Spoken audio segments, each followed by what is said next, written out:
विभिन्न उपचार तथा प्रक्रियाएं जो अस्पताल में संपन्न किए जाते हैं, विभिन्न प्रकार के कचरे का निर्माण करती है। प्रक्रियाओं से निकलने वाले कचरों के अलावा रोगियों द्वारा निकाले गए कचरों को भी प्रबंधित करना चाहिए। उपयोग की गई सुइयों और तेज औजार जैसे कि सर्जिकल ब्लेड शरीर को घायल कर सकते हैं, जिनसे जटिल संक्रमण पैदा हो सकते हैं। लैब जांच के लिए एकत्र किए गए शरीर द्रव जैसे कि रक्त नमूने, पेशाब तथा मल नमूने तथा खून लगे औजारों से एचआईवी और हेपेटाइटिस जैसे जानलेवा संक्रमण उत्पन्न हो सकते हैं।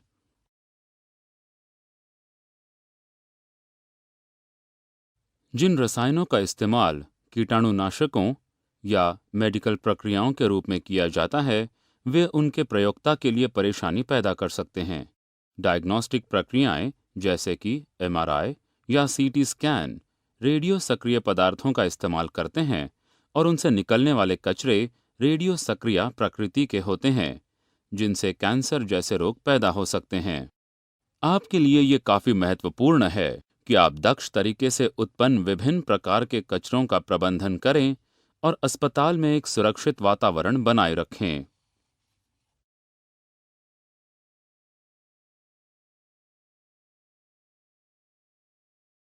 कचरा प्रबंधन की एक मानक विधि के अनुपालन के क्रम में आपको अस्पताल में उत्पन्न होने वाले विभिन्न प्रकार के कचरों के बारे में जानना होगा।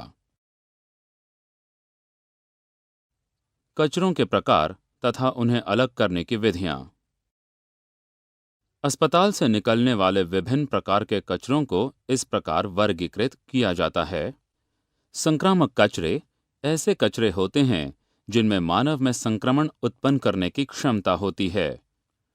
इसमें शामिल हो सकते हैं मानव ऊतक जैसे कि रक्त या शरीर के अन्य भाग, रक्त से डूबा बैंडेज, फेंके हुए सर्जिकल ग्लव्स, कल्चर, स्टॉक या कल्चर के विकास के लिए स्वॉब्स। खतरनाक कचरे ऐसे कचरे होते हैं जिनमें मनुष्य को गैर संक्रामक तरीके से प्रभावित करने की क्षमता होती है।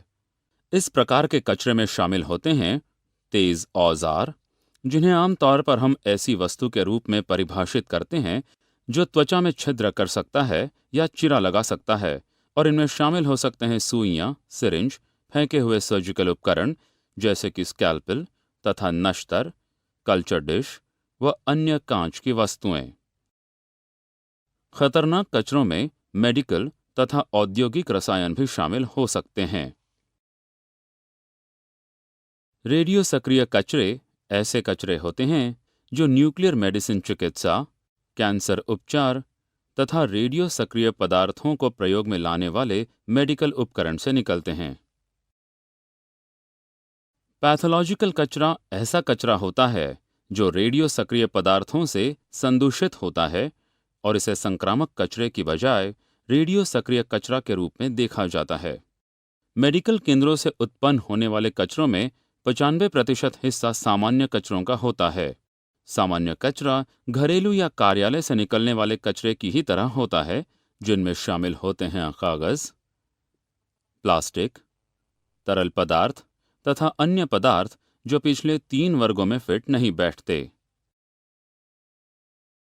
भले ही कचरे अस्पताल के विभिन्न क्षेत्रों से बाहर एकत्र किए जाते हैं, पर उन्हें वर्गीकृत किया जाना चाहिए और उनके प्रकार के अनुरूप एकत्र करना चाहिए। इसे कचरे का पृथक्करण यानी अलग करना कहते हैं। कचरे के तब पृथक्करण विधि से एकत्र कर निपटान किया जाता है।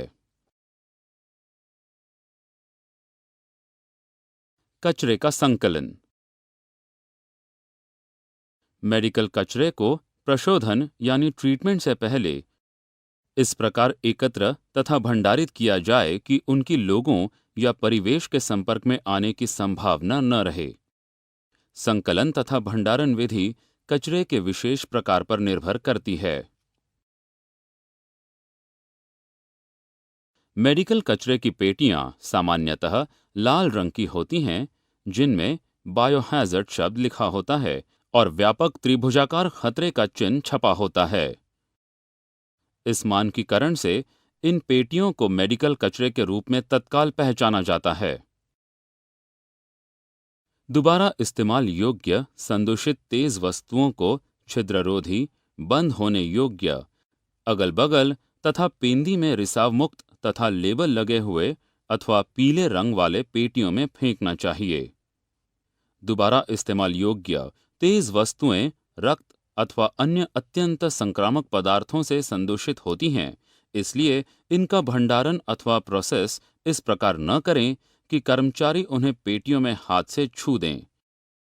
इस मानकीकरण से इन पेटियों को मेडिकल कचरे के रूप में तत्काल पहचाना जाता है। रक्त नमूने अथवा अन्य निजी संक्रामक पदार्थों को वैसी पेटियों में रखा जाना चाहिए जिस पर लेबल लगा हो तथा रंग कोड लगा हो तथा भंडारण से पूर्व बंद हो। नियंत्रित कचरों यानी तरल अथवा अर्ध तरल को उन पेटियों में रखें जिसे सभी सामग्रियों को रखने के लिए बनाया गया है तथा द्रवों के रिसाव को रोकें। कचरे को एकत्र करने के बाद उनके निपटान के लिए मानक प्रक्रियाओं के समुच्चय का अनुपान करें। आइए हम कचरे के निपटान के विभिन्न चरणों को देखें। कचरा निपटान की प्रक्रियाएं। विभिन्न प्रकार के कचरों के निपटान के लिए अलग अलग रंगों की कचरा पेटियां दी गई होती हैं। कचरे के लिए इसका निपटान उपयुक्त पैकिंग में अवश्य होना चाहिए। जिस कचरे में शरीर द्रव होते हैं उनका निपटान क्लिनिकल कचरे के रूप में इस प्रकार के कचरे के लिए आवंटित किए गए विशेष रंग वाली कचरा पेटी में किया जाना चाहिए। ऐसे कचरे के लिए प्रायः अलग अलग रंगों का इस्तेमाल होता है, जैसे पीले रंग की क्लिनिकल कचरा पेटियां क्लिनिकल कचरे के लिए, एस्बेस्टॉस के लिए लाल रंग की एस्बेस्टॉस पेटियां, सुइयां तथा तेज वस्तुओं के लिए पीले रंग के तेज वस्तुओं वाले डब्बे।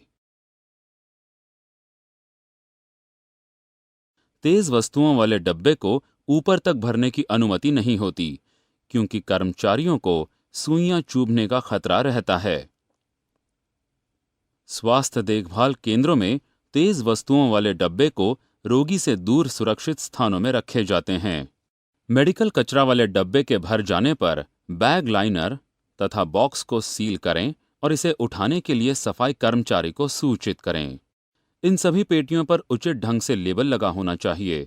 विषाणु, जीवाणु अथवा मनुष्यों के लिए संक्रामक अन्य कारकों से संबंधित कचरों का रोगाणुशासन करें। केवल अक्लोरीनीकृत प्लास्टिक एकत्रण थैली का इस्तेमाल किया जाता है। इससे यह सुनिश्चित होता है कि सामग्रियों का रिसाइकल नहीं हो रहा है अथवा चिथड़ा चुनने वालों द्वारा इसका दोबारा इस्तेमाल नहीं हो रहा है। बायोमेडिकल कचरे से 2/3 भाग भर जाने के बाद पेटियों को हटा दें। रोज के एकत्रित कचरों को नियुक्त भंडारण स्थल अथवा गहरे गड्ढों में स्थानांतरण करें। अस्पताल के कचरों का भंडारण स्थल संस्थान के अंदर बनाया गया होता है। अस्पताल के अंदर कचरे के स्थानांतरण के लिए रास्ते तथा समय निर्धारित किए गए होते हैं, ताकि भीड़ के बीच से अथवा रोगी देखभाल क्षेत्रों से कचरा गुजरने से बचा जा सके। प्लास्टिक की थैलियों को भंडारण स्थल अथवा गड्ढे तक स्थानांतरण के लिए पहिया युक्त पेटियों, ट्रॉली, कार्ट का इस्तेमाल किया जाता है।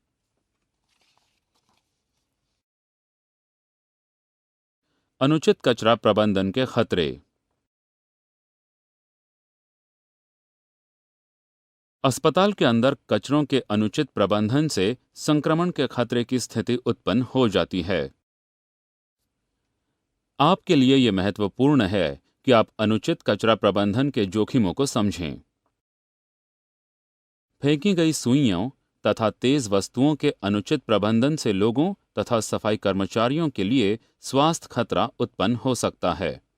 उदाहरण के लिए, फेंकी गई सुइयां कचरा उठाने वाले कर्मचारियों से संपर्क में आ सकती हैं, जिनसे उनकी घायल होने की संभावना होती है, और कचरे के ट्रक के अंदर पेटियों के टूटने पर उन्हें संक्रमण का खतरा हो सकता है अथवा भूलवश सुइयां रिसाइकलिंग केंद्रों में पहुंच सकती हैं। क्लीनरों तथा हाउसकीपरों को भी जख्म का खतरा हो सकता है यदि तेज वस्तुएं प्लास्टिक थैलियों से बाहर निकल जाएं। मेडिकल कचरे का सबसे अधिक भाग तेज वस्तुओं के कचरे का होता है। इसके बाद खून और शरीर द्रव का स्थान है।